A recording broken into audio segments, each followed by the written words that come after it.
Imagine, if you will, the most powerful man in the ancient world, a ruler whose empire stretched from the misty shores of Britain to the sun-baked deserts of Egypt, from the Rhine's cold waters to the Euphrates' ancient banks. Picture him not in a golden palace surrounded by luxury, but sitting alone in his tent on a distant battlefield, writing by candlelight in a simple leather-bound journal. This was Marcus Aurelius, the last of Rome's 5 good emperors, and perhaps history's most unlikely combination of absolute power and profound wisdom. In the year 161 AD, when Marcus Aurelius ascended to the throne of the Roman Empire, he inherited not just unprecedented power, but also unprecedented challenges.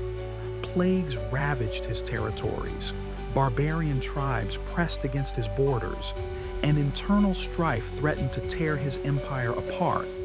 Yet, this philosopher king would demonstrate leadership principles that remain startlingly relevant nearly 2,000 years later. What makes Marcus Aurelius truly extraordinary is not just that he was a Stoic philosopher who happened to become emperor, but that he actively used his philosophical principles to guide his leadership decisions. While other rulers of his era were consumed by ego, luxury, and the intoxicating nature of power, Marcus Aurelius wrote extensively about duty, self-discipline, and the responsibility that comes with authority. His personal journal, which we now know as Meditations, offers us an unprecedented glimpse into the mind of a leader grappling with the weight of empire while striving to remain true to his philosophical convictions. Consider this remarkable paradox. Here was a man who commanded legions, controlled vast wealth, and held the power of life and death over millions. Yet he wrote, "Remember that very little disturbs the balance of your mind except your own thoughts." This wasn't mere philosophical posturing. Marcus Aurelius lived these principles while managing one of history's most complex leadership challenges. His leadership was tested by the Antonine Plague, which killed millions across his empire, a crisis that would challenge any modern leader's capabilities. He faced the rebellion of his most trusted general, Avidius Cassius, who believed false reports of the emperor's death and declared himself ruler. Most remarkably, when Marcus Aurelius learned of this betrayal, his response wasn't rage or immediate retaliation, but a philosophical reflection on human nature and the appropriate response to treachery. Throughout his 19-year reign, Marcus Aurelius demonstrated that true leadership isn't about wielding power over others, but about mastering oneself. He showed that the greatest leaders are those who understand their own limitations, who see their position as a service to others rather than a privilege to be enjoyed, and who remain committed to their principles even when, especially when, it would be easier to abandon them. Today, as we face our own complex leadership challenges in business, politics, and personal life, Marcus Aurelius offers us timeless lessons. His approach to decision-making under pressure, his methods for maintaining perspective during crises, and his understanding of the relationship between personal character and effective leadership provide a masterclass in authentic leadership that transcends time and culture. This is the story of a man who proved that wisdom and power need not be enemies, that philosophy and practical leadership can work in harmony, and that the greatest victories are often won not on battlefields, but in the quiet moments when we choose principle over convenience, service over self-interest, and wisdom over mere cleverness.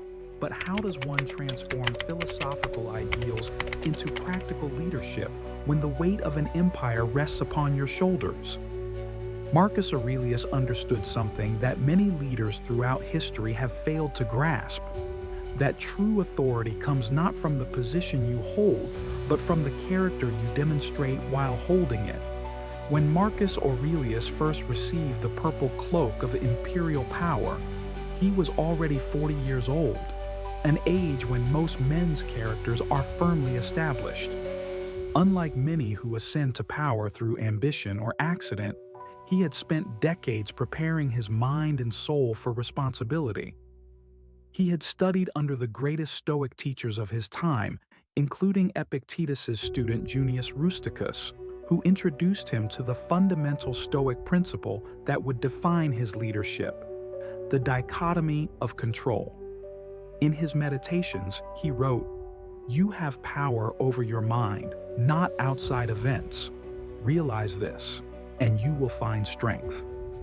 This wasn't merely philosophical speculation for Marcus Aurelius. It was the cornerstone of his leadership methodology.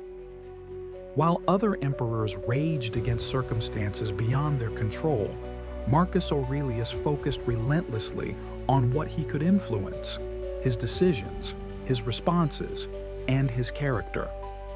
Consider the profound leadership challenge he faced during the Marcomannic Wars, a series of brutal conflicts that would consume the last 14 years of his life. Here was an emperor who genuinely preferred the quiet contemplation of philosophy, forced to spend years in military camps along the Danube frontier, managing not just military strategy, but the morale of his troops, the politics of Rome, and the economic strain of prolonged warfare. Lesser leaders might have delegated such burdens to generals and advisors, remaining safe in Rome's comfort. But Marcus Aurelius understood a fundamental truth about leadership: you cannot effectively lead from a distance. He personally commanded his armies, shared the hardships of campaign life, and made the difficult decisions that only the ultimate authority could make. Yet even in the midst of war, he never abandoned his philosophical practice. Each evening, after dealing with the brutal realities of warfare and governance, he would retreat to his tent and write. These weren't grand proclamations or political treatises, but intimate conversations with himself about the nature of duty, the temporary nature of all earthly concerns, and the importance of maintaining one's moral compass regardless of external circumstances. "In the morning, when thou risest unwillingly," he wrote during one of these campaigns, "let this thought be present. I am rising to the work of a human being. Why then am I dissatisfied if I am going to do the things for which I exist and for which I was brought into the world?" This passage reveals something extraordinary about his approach to leadership.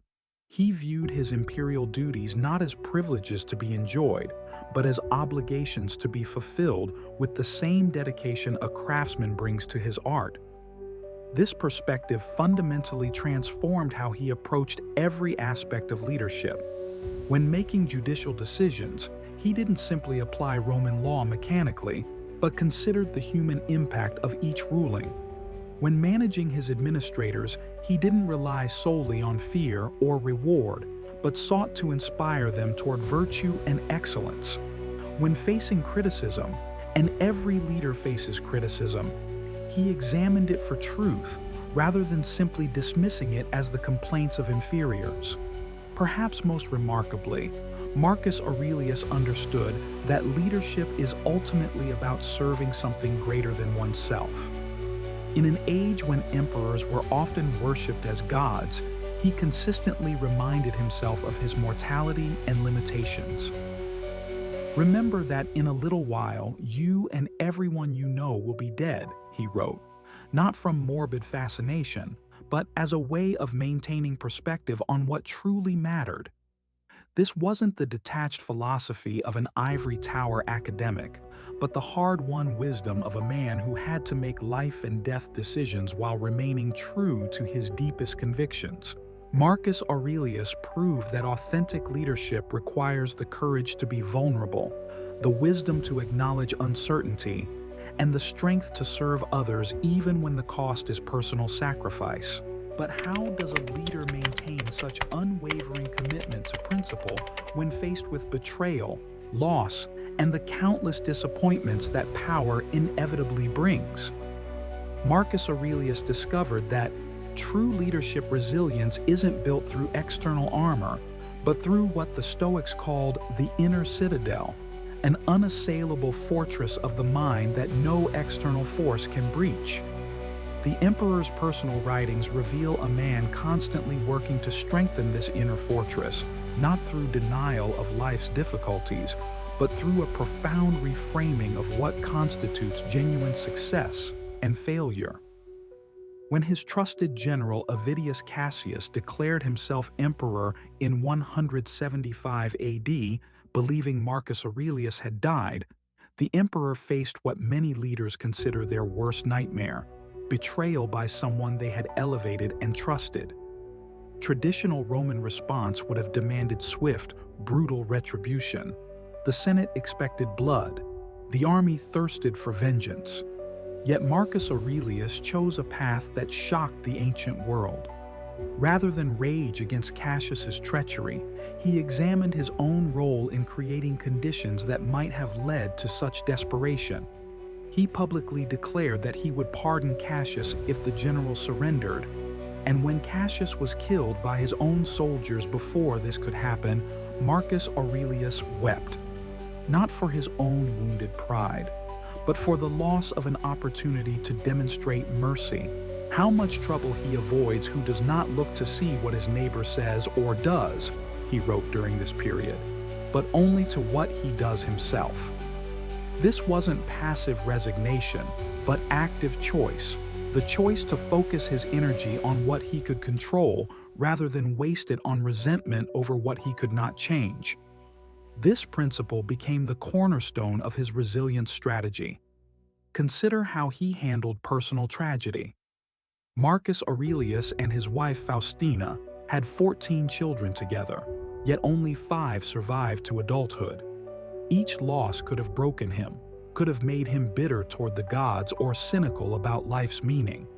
Instead, he used these profound griefs to deepen his understanding of impermanence and strengthen his appreciation for what remained.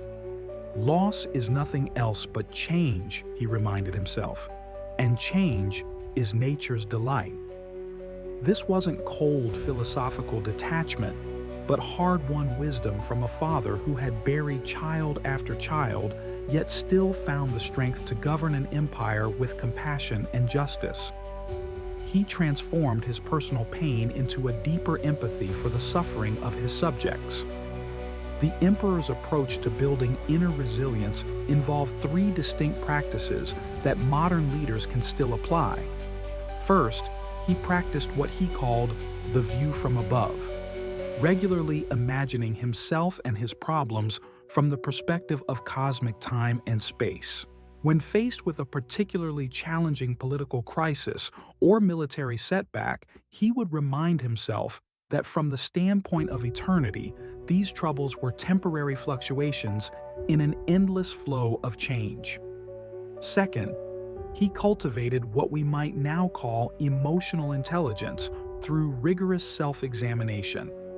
Each morning, he prepared himself for the day by anticipating the difficult people and situations he might encounter, not to become cynical, but to respond with patience rather than react with anger. Begin each day by telling yourself, he wrote, "Today I shall be meeting with interference, ingratitude, insolence, disloyalty, ill will, and selfishness."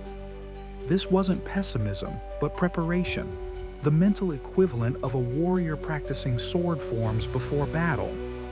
By anticipating challenges to his equanimity, he could maintain his composure and respond from a place of choice rather than emotional reactivity. Third, and perhaps most importantly, he developed an unshakable sense of purpose that transcended personal ambition or comfort. Every decision, every policy, every response to crisis was filtered through a single question: does this serve the common good? This wasn't abstract idealism, but practical philosophy, a concrete standard that could guide action even in the most complex situations. The result was a form of leadership resilience that didn't depend on always winning or never being hurt, but on maintaining integrity regardless of outcomes. Marcus Aurelius proved that true strength comes not from avoiding life's inevitable difficulties, but from developing the inner resources to meet them with wisdom, courage, and grace.